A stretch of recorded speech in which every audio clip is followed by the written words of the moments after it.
আজ সেই মহান দিন, যেদিন জন্ম নিয়েছিলেন বিশ্ব চলচ্চিত্রের এক উজ্জ্বল নক্ষত্র সত্যজিৎ রায়। বিশ্ব চলচ্চিত্র তার হাতেই খুঁজে পায় নতুন ভাষা, নতুন ভাব, নতুন প্রাণ।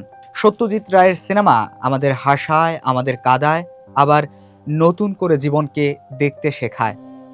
তারই অমর সৃষ্টির নাম পথের পাঁচালী। গ্রামের দরিদ্র পরিবার, ছোট্ট অপু আর দুর্গার চোখে দেখা এক বিস্ময় ভরা পৃথিবী। কাশবনের ভেতর দিয়ে দৌড়ে ট্রেন দেখার সেই দৃশ্য যেন আজও আমাদের শৈশবকে ডেকে নিয়ে যায়।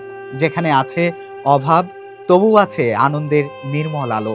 দুর্গার চলে যাওয়ার বেদনা, ইন্দির ঠাকুরনের নিঃসঙ্গতা, সব মিলিয়ে এটি শুধু একটি চলচ্চিত্র নয়, এটি জীবনের এক গভীর কবিতা।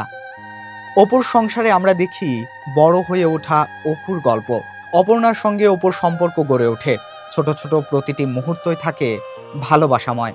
কিন্তু অপর্ণার হঠাৎ চলে যাওয়া অপুর পৃথিবীকে শূন্য করে দেয়, নিঃশব্দ এক ঝড়ের মতো। তবু সেই ভাঙন পেরিয়েই অপু খুঁজে পায় আবার বেঁচে থাকার সাহস।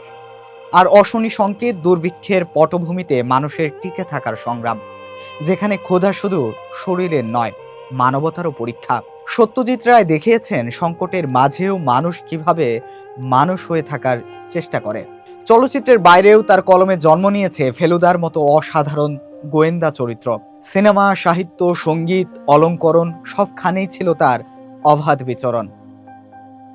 সত্যজিৎ রায় সময়ের গণ্ডি ছাড়িয়ে এক অনন্ত সুর, যা নীরবে বয়ে চলে প্রজন্ম থেকে প্রজন্মে। শত বছর পেরিয়েও মানুষের হৃদয়ের গভীরে গিয়ে আলো জ্বালে, চিন্তাকে স্পর্শ করে। তার সৃষ্টির আলো কোনোদিন নিভে যাওয়ার নয়, এটি যেন এক অনন্ত প্রদীপ, যা সময়ের অন্ধকারেও পথ দেখিয়ে যাবে।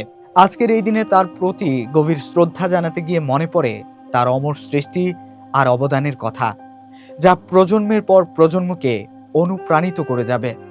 সত্যজিৎ রায় হয়তো আমাদের মাঝে নেই, কিন্তু তার শিল্প, তার চিন্তা, তার সৃষ্টির আলো চিরকাল চলতে থাকবে।